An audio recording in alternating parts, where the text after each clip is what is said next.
Hey everyone, welcome to another episode of Table Talk. I'm your host, Jake Combs, and tonight we are going to be looking at the new Codex for Imperial Knights, the data cards for them as well, and the new Knight Dominus box set. Now, from what I recall, the Knight Dominus itself box set is not new. It's just new packaging for the new edition, but it does come with multiple kits within, specifically the Knight Valiant and the Knight Castellan. Not sure if I said that right. Like with most named things, I probably butchered it.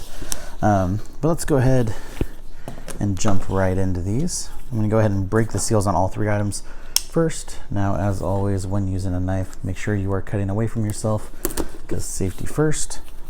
And if you are not old enough to be using one, make sure you either have parent supervision or have one of them do it for you. All right. Now, with the exception of the Knight Dominus box, the Codex and the data cards are going on for pre-order as of today. As far as the date of the release of this video,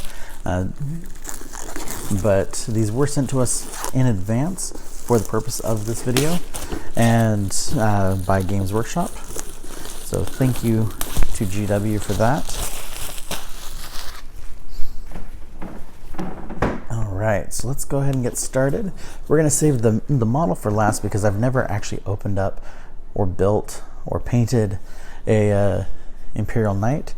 I know we got the Chaos Knights recently as well, which that video I believe is coming out either the week before this video or the week of this video as well. I'm not sure which. I'll have to double check the dates on that, but you should see those sometime soon if you haven't already. And so with the exception of the Chaos Knights, I've never built a knight whatsoever, other than a couple Titans. Way back in the day, I want to say 40K was back in like maybe 5th or 6th edition back then. I had one of the Warhound Titans that, this thing was about like this tall. Took a ton of paint to cover everything on there, and had a great time with it, but ended up getting into a financial situation where I had to sell a bunch of things, and so that was one of the things that got sold, and really wish that I hadn't, because it would be like the centerpiece of my display if I could. But with the exception of that Titan and a Adeptus Titanicus Titan, I've never built anything like that, and so really looking forward to these. So to start off with, we're looking at the data cards. Now, a lot of these, from what we saw with the Chaos Knights, a lot of the stuff that's on the cards is also going to be featured in the Codex. So we're not going to spend a lot of time on the cards, but having the cards definitely makes things much easier for you, because you can basically set some of these aside, specifically for your game, and be ready for that. So right off the bat, we have some stratagems that are specific to different houses.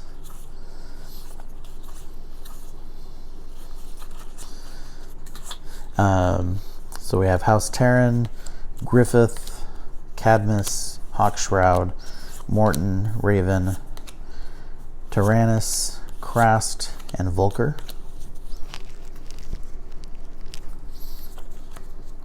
Then we go into battle tactics stratagems, which are regardless of which house you've chosen. And so for one of them, we'll go ahead and read that one. Calculated targeting. Use the stratagem in your shooting phase when a Questor Mechanicus model from your army is selected to shoot. Until the end of the phase, each time that model makes a ranged attack on an unmodified wound rule of 6, that attack inflicts a number of mortal wounds on the target equal to the damage characteristic of that attack, and the attack sequence ends. If the model is an Armiger class model, the stratagem costs 2 command points.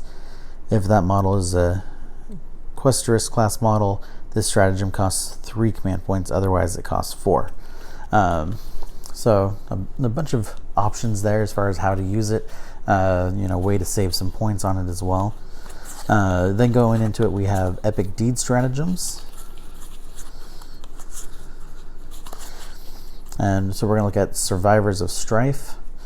Use this stratagem in any phase when an Armiger class model from your army is selected as the target of an attack. Until the end of the phase, each time an attack is made against that model, an unmodified wound roll of 1 through 3 for that attack fails, irrespective of any abilities that the weapon or the model making the attack may have. So that one actually is definitely going to be quite useful to protect your Imperial Knights for sure. Then we go into Requisition Stratagems, which is only 3 of them. Then we have Strategic Ploy Stratagems. We'll look at Point Blank Barrage. Use this stratagem if in your shooting phase when an Imperial Knight model from your army is selected to shoot until the end of the phase. That model can make attacks with blast weapons against units within engagement range of it. Each time this model makes an attack with a blast weapon against a unit within engagement range of it, on an unmodified hit roll of 1, this model suffers 1 mortal wound after all of its attacks have been resolved. And then we go to War Gear Stratagems, Freeblade Lance Epic Deed Stratagems, Knightly Teachings,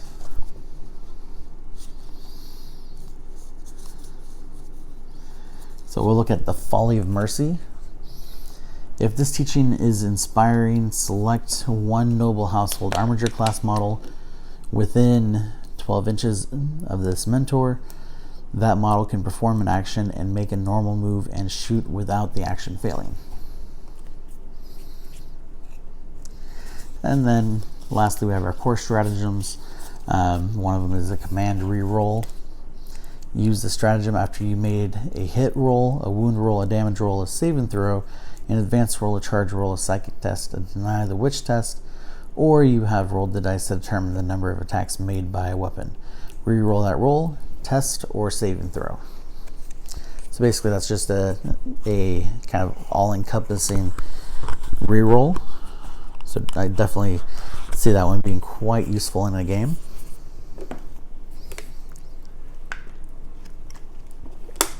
All right, now opening up the Codex.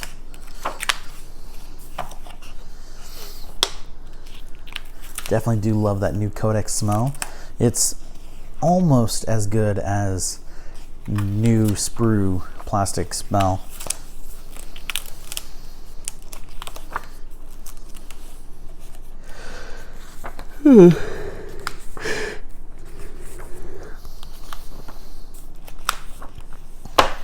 All right.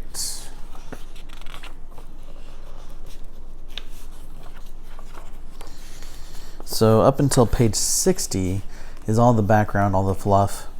And page 60 is where we go and start going into the actual rules themselves, starting with combat patrols and then detachment abilities. And then the noble houses, as well as their epic deed stratagems and their other stratagems. Now, I like the heraldry for House Cadmus. You know, it kind of harkens back to the days of Age of Sigmar or fantasy, where you'd have that kind of heraldry on your shields and whatnot. And I've read theories out there that basically Age of Sigmar at this point, other than being connected by the realm gates, which are really just a different name version of webway portals, that these planets, these systems are all actually, just in a separate solar system than what the rest of 40K is dealing with. And so it's kind of like in a perpetual, like medieval age, where the rest of the galaxies are continuing to evolve and advance. And so, I mean, if that were the case, then I could definitely see just a standard beastman on their heraldry, unless they are descended from those that fought beastmen. And of course, with Blackstone Fortress, that's the first time that I've ever seen any sort of beastmen from Chaos used in the 40K settings. So it could be kind of a nod towards that as well. Looking at House Raven and House Taranis, their heraldry looks very much like they're kind of more in league with the Adeptus Mechanicus. Same with House Krast and Volker. And then we go into the Questor Mechanicus, martial traditions, Freeblade martial traditions, all of the stratagems as well.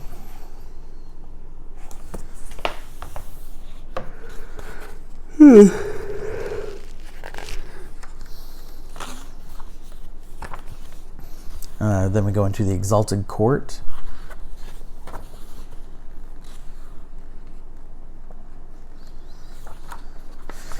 Now, this is a very interesting art piece, because I mean, it looks almost like you have like some night haunts floating around, in addition to like the servo skulls and the cherubs going around it as well. Almost looks like they are truly blending, Age of Sigmar and 40K together. Not really sure what this picture truly is meant to represent, other than the Imperial Knight walking through. Maybe the kind of ghostly creature is a servo skull or servitor of some type that is made to look that way, to kind of give a more ghoulish appearance. I'm not really sure there. Would love to have the artist explain that to us. Sadly, we don't get any sort of description about the art or what it represents. And I really wish that they would do that. Give you so much more, not just into the minds of the artist, but some of those arts, or art pieces could be telling a whole story on its own. And so, like, if you tap into that, or like reference, a story or something that happened earlier in the book, specifically maybe like list the page number that's associated with it or something like that, to get an idea for what the image is made to represent. And then we have the Army of Renown, which is the Freeblade Lance. And then we go into our Relics section. And so we have a better look at some of the heraldry as well.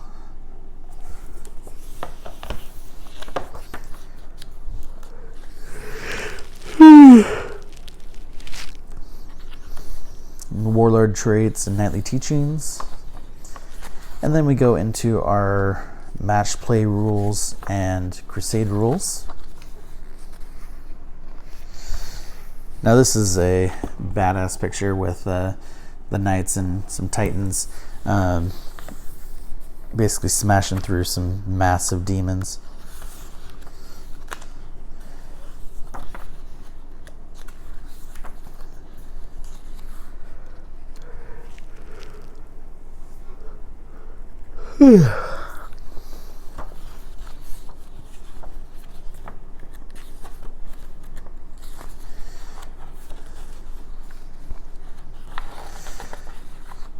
We have a battle scar table, as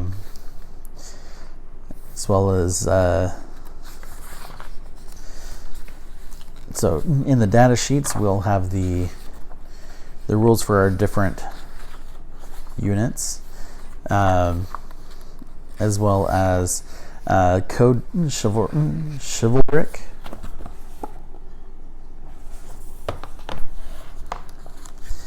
So these are specifically oaths that you can take.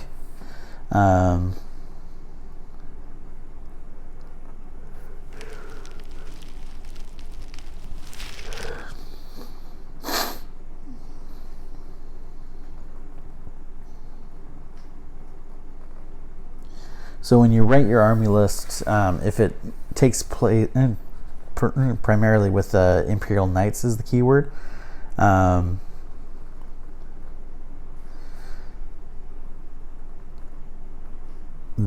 all of those units, with the exception of Free Blades, are from the same noble household. Then you write your army list, and you must also swear 2 oaths. From those of the following. So we have protect those in need, defend the realm, refuse no challenge, lay low the tyrants. So we're going to look at lay low the tyrants.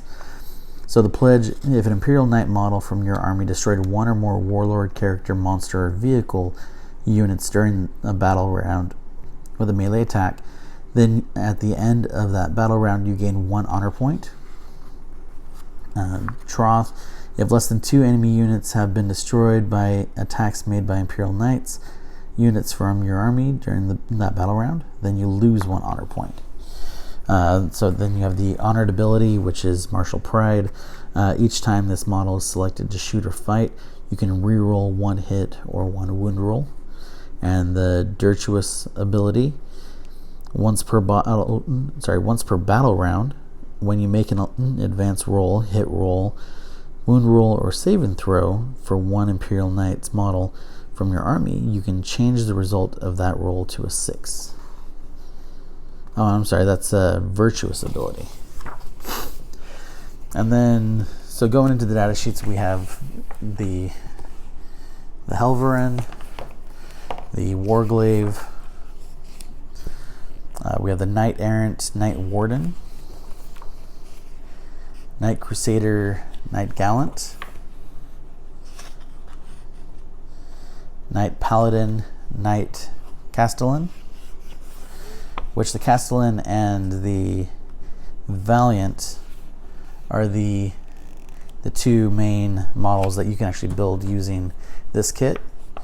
We also have the Knight Preceptor and Canis Rex.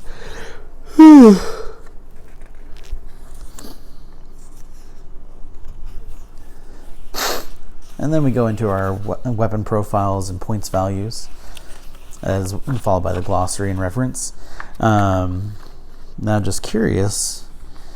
So, if we were to build a Knight Valiant, by itself is 585 points, and for an extra 15 points, you can take a twin Siegebreaker cannon.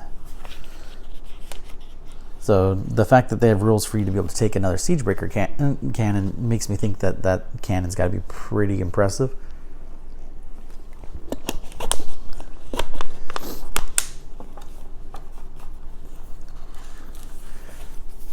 All right, so just set these aside. Now it's time to open up the Knight Dominus.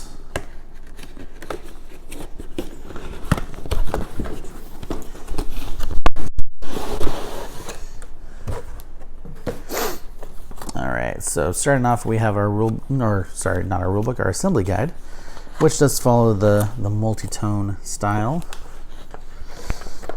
It shows you some of the different loadouts that you can do specifically to make the Knight Castellan or Knight Valiant. But the process for building the legs is going to be the same, as well as most of the chassis. And then, of course, depending on which loadout you do, will determine which weapons you're building.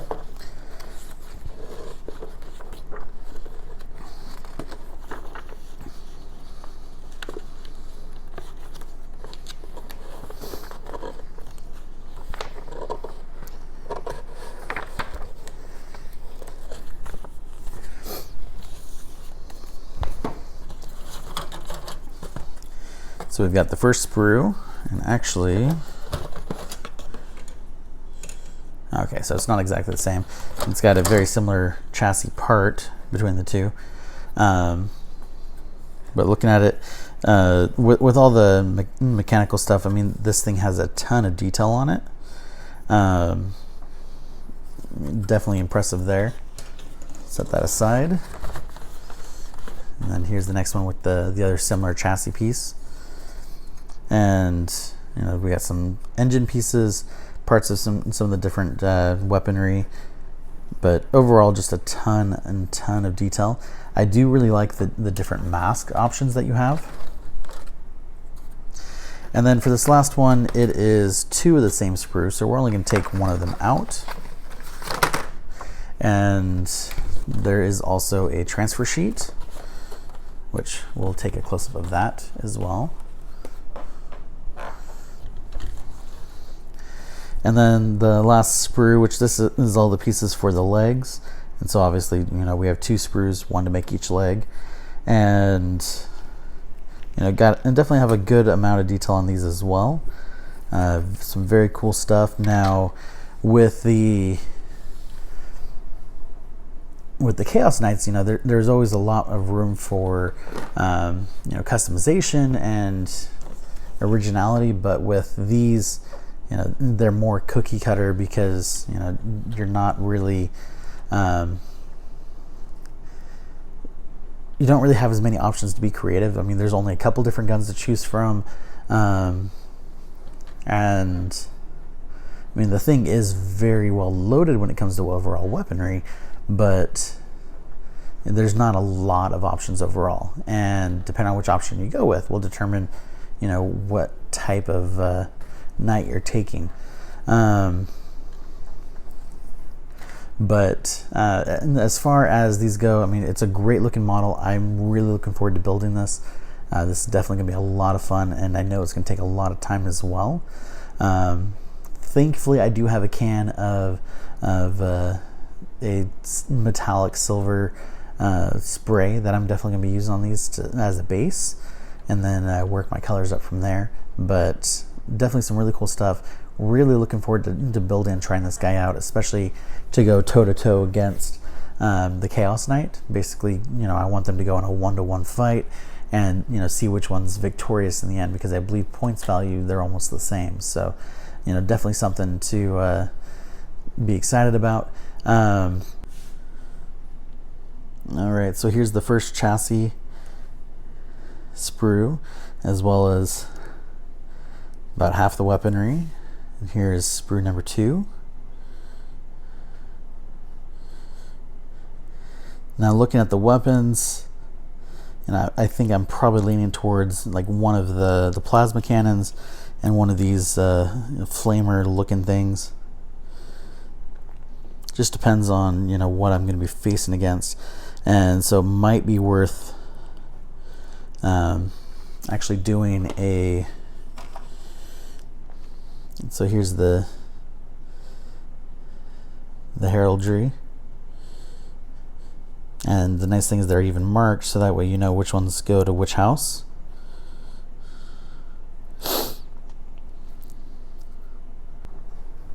But as far as this goes, I wanted to say thank you again to Games Workshop for providing these for us for this video.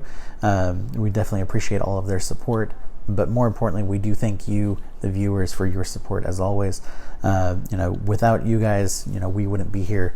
And so if there's something that you guys want to see on the channel, whether it's a specific game or specific format of doing something, please share that information with me. I would be more than happy to at least entertain any of those ideas. Where